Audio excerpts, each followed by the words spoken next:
भूलकर भी ना करें यह 3 प्रकार का भोजन, वरना अल्प आयु में हो जाएगी मृत्यु। नमस्कार प्रिय दर्शक बंधुओं, स्वागत है आप सभी का एक बार फिर से हमारे चैनल दर्पण ज्ञान गागर यूट्यूब चैनल में। प्रिय मित्रों, आज हम आपको एक कथा का श्रवण कराने जा रहे हैं जो कि बहुत ही ज्ञानवर्धक है। आज हम इस कथा में जानेंगे कि मनुष्य को किस प्रकार का भोजन करना चाहिए तथा भोजन कब करना चाहिए और भोजन करने की सही दिशा कौन सी होनी चाहिए तथा भोजन शुरू करने से पहले क्या बोलना चाहिए। इसलिए वीडियो को पूरा व अंत तक जरूर देखें। इस वीडियो में आपको बहुत ही ज्ञान प्राप्त होने वाला है। यह जानकारी आपको पहले किसी ने नहीं बताई होगी। प्रिय मित्रों, एक बार की बात है, माता पार्वती और भगवान शिव कैलाश पर्वत पर बैठे हुए थे। तब माता पार्वती ने भगवान शिव से पूछा कि हे स्वामी, मनुष्य को किस प्रकार का भोजन करना चाहिए। किस प्रकार का भोजन मनुष्य की आयु को बढ़ाने वाला होता है और किस प्रकार का भोजन मनुष्य की आयु को कम करने वाला होता है, और किस दिशा में मुख करके हमें भोजन करना चाहिए। कृपा करके आप मेरे इन प्रश्नों का उत्तर दीजिए। तब भगवान शिव कहते हैं कि हे देवी पार्वती, आज आपने समस्त मनुष्य जाति के कल्याण के लिए बहुत ही महत्वपूर्ण प्रश्न किए हैं। यह बात सत्य है कि मनुष्य जिस प्रकार का भोजन करता है उसी के अनुसार उसका स्वभाव, भाग्य और उसका अगला जन्म निर्धारित होता है।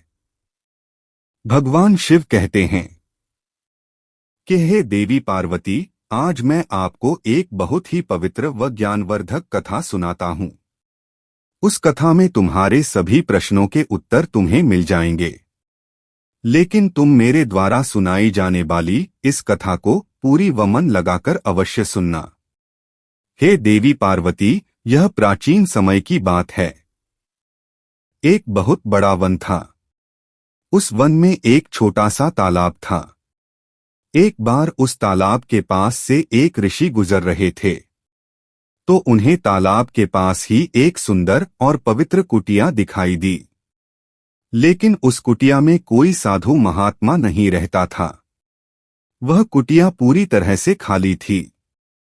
वह ऋषि एक रात के लिए उस कुटिया में रुक गए और सुबह उठकर वे उस तालाब के पास चले गए तो उन्हें रास्ते में एक मुर्दा दिखाई दिया, अर्थात एक औरत की लाश पड़ी हुई थी। उस लाश को देखकर ऋषि ने सोचा कि यह कौन है और इसकी मृत्यु कैसे हुई तथा यह इस वन में किस लिए आई होगी। उन ऋषि को उस मरी हुई औरत के बारे में जानने की अभिलाषा हुई। तभी अचानक आकाश मार्ग में उन्हें एक दिव्य विमान दिखाई दिया और वह दिव्य विमान उसी तालाब के किनारे पर आकर रुक गया और उस विमान से एक दिव्य स्त्री उतरी और वह उस तालाब में नहाने के लिए चली गई। माता पार्वती को समझाते हुए भगवान शिव कहते हैं कि हे देवी पार्वती, वह जो स्त्री थी जो कि दिव्य विमान से उतरकर तालाब में नहाने के बाद जैसे ही वो बाहर आई और बाहर आने के बाद उस मुर्दे का मांस खाने लगी, उसने भर पेट उस मुर्दे का मांस खाया और फिर से उसी विमान में बैठकर स्वर्ग की ओर जाने लगी। तभी उन ऋषि ने उस राजकुमारी को आवाज लगाई कि हे देवी, तुम कौन हो, कहाँ से आई थीं और कहाँ को जाने लगीं? मुझे तो तुम स्वर्ग की अप्सराओं की तरह दिखाई पड़ती हो, लेकिन तुम्हारा जो भोजन करने का तरीका है वो तो बिल्कुल राक्षसों की तरह है। तुम मुर्दे का मांस क्यों खा रही थीं? ऐसा भोजन भला कोई देवता कैसे कर सकता है? फिर उस राजकुमारी ने उन ऋषि की तरफ देखा और हाथ जोड़कर प्रणाम करके कहने लगी कि हे महात्मन, मैं आपको प्रणाम करती हूँ। मैं आपको अपने जीवन की कहानी सुनाती हूँ, तुम ध्यान लगाकर सुनना। पूर्व काल की बात है, मेरे पिताजी मध्य देश के राजा थे और वे तीनों लोकों में प्रसिद्ध थे। वे बड़े ही धर्मात्मा व प्रजापालक राजा थे। उनकी 2 पत्नियां थीं, उन दोनों से दो पुत्र और 2 पुत्रियां प्राप्त हुईं। उनकी सबसे छोटी पुत्री मैं थी और मेरा नाम चंद्रकांता था। एक दिन मेरे मन में वैराग्य जाग उठा और तपस्या करने के लिए मैं इस वन में चली आई। फिर इस तालाब के किनारे पर आकर मैंने कठोर तप करना शुरू दिया। इस प्रकार कई हजार वर्षों तक मैंने घोर तप किया और उसी के प्रभाव से मुझे स्वर्ग लोक की प्राप्ति हुई। लेकिन स्वर्ग लोक पहुंचने के बाद मुझे भूख और प्यास अधिक सताने लगी। मेरी सभी इंद्रियां तिलमिला उठीं। फिर मैंने स्वर्ग लोक के सर्वश्रेष्ठ देवता धर्मराज से पूछा कि हे धर्मराज, मैंने तो सुना है कि स्वर्ग लोक में किसी भी प्राणी को भूख और प्यास नहीं लगती। फिर मुझे भूख और प्यास क्यों लग रही है? यह मेरा पीछा क्यों नहीं छोड़ रही है? कृपा करके आप मुझे बताइए कि मैं ऐसा कौन सा भोजन करूं ताकि मेरे पेट की क्षुधा शांत हो सके। फिर धर्मराज ने कहा कि हे राजकुमारी, प्राणी को पृथ्वी पर दान धर्म करने पर ही इस लोक में भूख प्यास से मुक्ति मिलती है। लेकिन तुमने अपने पूरे जीवन में कभी भी दान धर्म नहीं किया है, कभी किसी भिखारी को भीख नहीं दी। तुमने राजमहल में रहकर भी द्वार पर आए हुए ब्राह्मण को भोजन नहीं दिया। तुमने हमेशा बिना स्नान किए ही भोजन किया है और भोजन शुरू करने से पहले तुमने कभी भी भगवान का धन्यवाद नहीं किया। स्वादिष्ट भोजन को दूसरों को दिए बिना ही तुमने उसे ग्रहण किया। इसी कारण से तुम्हें यह घोर पाप लगा है। इसलिए तुम्हें स्वर्ग लोक में भी भूख और प्यास का कष्ट उठाना पड़ रहा है। जीवित रहते हुए तुमने अनेक प्रकार के व्यंजनों का अकेले ही सेवन किया है।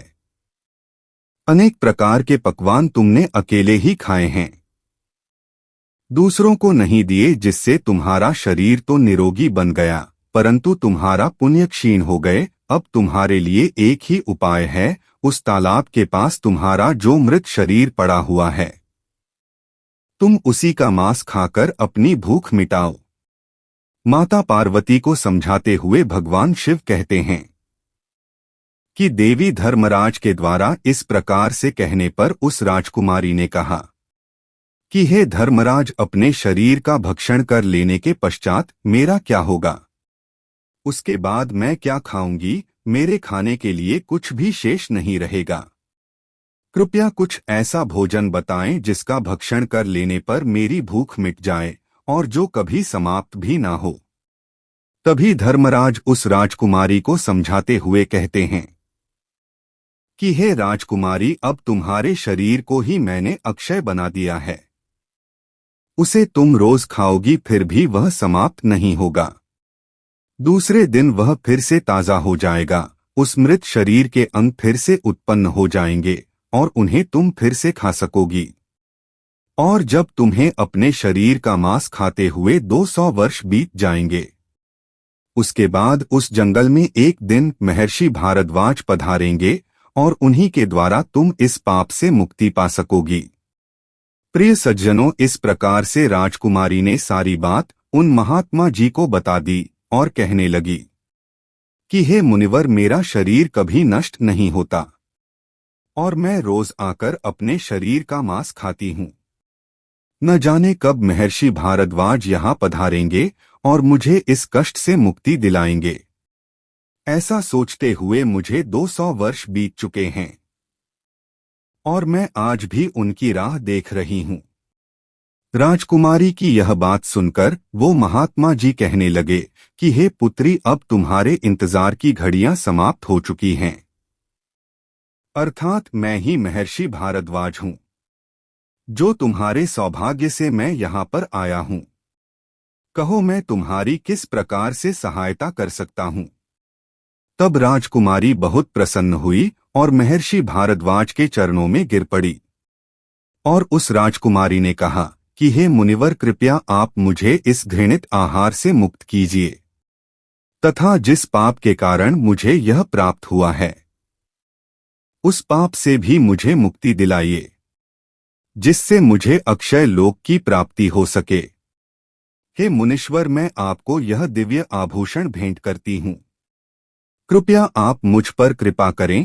तभी उस राजकुमारी की दुख भरी बातें सुनकर महर्षि भारद्वाज को उस पर दया आ गई, और जैसे ही उस राजकुमारी ने वो दिव्य आभूषण महर्षि भारद्वाज के हाथ पर रखे, उसी समय उसका मृत शरीर वहां से अदृश्य हो गया और वह उस पाप से मुक्त हो गई। और फिर महर्षि भारद्वाज से आज्ञा लेकर वह उस दिव्य विमान में बैठकर स्वर्गलोक को चली गई। इस प्रकार से प्रिय बंधुओं, उस राजकुमारी को दान न करने के पाप से मुक्ति मिली। भगवान शिव कहते हैं कि हे देवी पार्वती, इस प्रकार से अनुचित भोजन करने के कारण ही उस राजकुमारी को स्वर्ग लोक में रहने पर भी तृप्ति नहीं मिली और उसे पृथ्वी लोक पर आकर स्वयं का ही मांस खाना पड़ा। हे देवी, अब मैं तुम्हें भोजन के नियम बताता हूं, तुम ध्यान पूर्वक सुनाना। भोजन शुरू करने से पहले थोड़ा सा अन्न भूमि पर रखना चाहिए, ताकि पशु पक्षी कीड़े मकोड़े अपने कर्म बंधन से बंधे हुए हैं, उन सभी को अन्न की प्राप्ति हो सके। और अपने दोनों हाथ जोड़कर माता अन्नपूर्णा को प्रणाम करते हुए धन्यवाद देना चाहिए। यदि भोजन करते समय द्वार पर कोई अतिथि आ जाए तो उसका स्वागत करें और उसे आसन देकर प्रणाम करके उसका आदर सत्कार करें। फिर उसे श्रद्धापूर्वक भोजन कराकर विदा करें, क्योंकि जिसके घर से अतिथि भूखा प्यासा उदास होकर लौट जाता है, उसे वह अपने पाप देकर उसके शुभ कर्मों को ले जाता है। भगवान शिव कहते हैं, मनुष्य को घर में रहने वाली विवाहित कन्या और गर्भधारण की हुई स्त्री तथा बड़े बुजुर्गों को भोजन कराने के बाद ही भोजन करना चाहिए। इन सभी को भोजन कराए बिना जो स्वयं भोजन ग्रहण करता है, उसका भोजन पापमय बन जाता है। ऐसा व्यक्ति निश्चित ही नरक में जाता है। जो मनुष्य स्नान किए बिना ही भोजन करता है, उसका भोजन मल भक्षण के समान हो जाता है। जो बिना दान किए भोजन ग्रहण करता है, उसका भोजन विष के समान बन जाता है। मनुष्य को चाहिए कि परोसे हुए भोजन का अग्रभाग अग्नि को देकर ही भोजन करना चाहिए। भोजन को एकाग्रचित होकर करना चाहिए। भगवान शिव कहते हैं कि देवी पूर्व दिशा की ओर मुख करके भोजन करने से व्यक्ति रोगों से और मानसिक तनाव से मुक्त हो जाता है। बीमार बुजुर्गों को पूर्व की ओर मुख करके भोजन अवश्य करना चाहिए। इससे उनके स्वास्थ्य में सुधार होता है, क्योंकि पूर्व दिशा उगते हुए सूर्य की दिशा है और सूर्य देव बल, आरोग्य तथा दीर्घायु प्रदान करते हैं। और विद्या की अभिलाषा रखने वाले मनुष्यों को उत्तर दिशा की ओर मुख करक के भोजन करना चाहिए। यह दिशा देवी सरस्वती की दिशा मानी जाती है।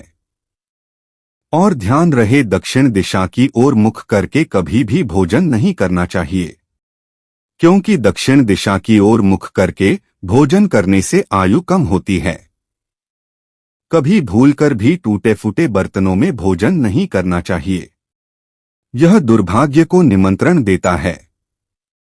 भोजन हमेशा साफ और स्वच्छ थाली में ही करना चाहिए। एकादशी के दिन तामसिक भोजन का सेवन नहीं करें। जो मनुष्य एकादशी के दिन तामसिक अन्न अर्थात मांसाहार का सेवन करता है, माता लक्ष्मी उसे छोड़कर सदा सदा के लिए चली जाती हैं। भोजन के बाद थाली में हाथ धोना अनुचित माना गया है। थाली में हाथ धोने से अन्न का अपमान होता है। भोजन के बाद थाली में हाथ धोने वाले लोग नीच योनि में जन्म लेते हैं। सबसे महत्वपूर्ण बात ध्यान रहे कि व्यक्ति को बिस्तर पर बैठकर कभी भी भोजन नहीं करना चाहिए। ऐसा करने से व्यक्ति कई प्रकार के रोगों से ग्रसित हो सकता है। भोजन केवल जमीन पर आसन लगाकर ही करना चाहिए। भोजन करते समय दिशाओं का ध्यान रखना बहुत ही आवश्यक होता है। गलत दिशा में बैठकर अथवा गलत दिशा में मुख करके भोजन करने से व्यक्ति को उसके अनिष्टकारक परिणाम प्राप्त होते हैं। भगवान शिव कहते हैं, जिस भोजन के ऊपर से कोई पैर रखकर चला गया है अथवा कोई व्यक्ति भोजन को लांघ कर चला गया हो तो ऐसे भोजन को कभी नहीं खाना चाहिए। ऐसा भोजन अशुद्ध हो जाता है। ऐसे भोजन को पशुओं को खिला देना चाहिए। दूसरों के द्वारा लांघे भोजन से मनुष्य की आयु कम हो जाती है और उसके शरीर में अलग अलग प्रकार के रोग उत्पन्न हो जाते हैं। भगवान शिव कहते हैं, हे देवी, मनुष्य को दूसरों के लिए परोसा हुआ भोजन भी नहीं खाना चाहिए। जो मनुष्य दूसरों का भोजन छीनकर खाता है अथवा किसी को बिना दिए ही स्वयं उस अन्न का उपभोग करता है, उससे देवी अन्नपूर्णा नाराज हो जाती है। मनुष्य को हमेशा क्रोध रहित होकर ही भोजन करना चाहिए। क्रोध की अवस्था में भोजन करने से भोजन का अपमान होता है और कई व्याधियां उत्पन्न होती हैं। यदि चित्त कहीं और हो तब भी भोजन नहीं करना चाहिए और गुस्से से भरे मन से भी भोजन करना अशुभ होता है। भगवान शिव कहते हैं, देवी, जो मनुष्य जूते चप्पल पहनकर भोजन करता है, इस प्रकार के भोजन को आसुरी भोजन कहा गया है। मध्यरात्रि और मध्याह्न होने पर भी भोजन करना अशुभ माना गया है। शास्त्रों के अनुसार पत्नी को पति के भोजन करने के बाद ही भोजन कर लेना चाहिए। यदि पति घर से दूर हो तो पति का ध्यान करके भोजन ग्रहण करना चाहिए। इससे पति की आयु लंबी होती है और स्त्री सदा सुहागिन रहती है। पति से पहले भोजन करना शास्त्रों में अशुभ माना गया है। इससे पति की आयु कम होती है। इस प्रकार से भगवान शिव ने माता पार्वती को भोजन का महत्व और नियम बताएं। वीडियो अगर पसंद आया हो तो लाइक करें और कमेंट बॉक्स में हर हर महादेव लिखना ना भूलें।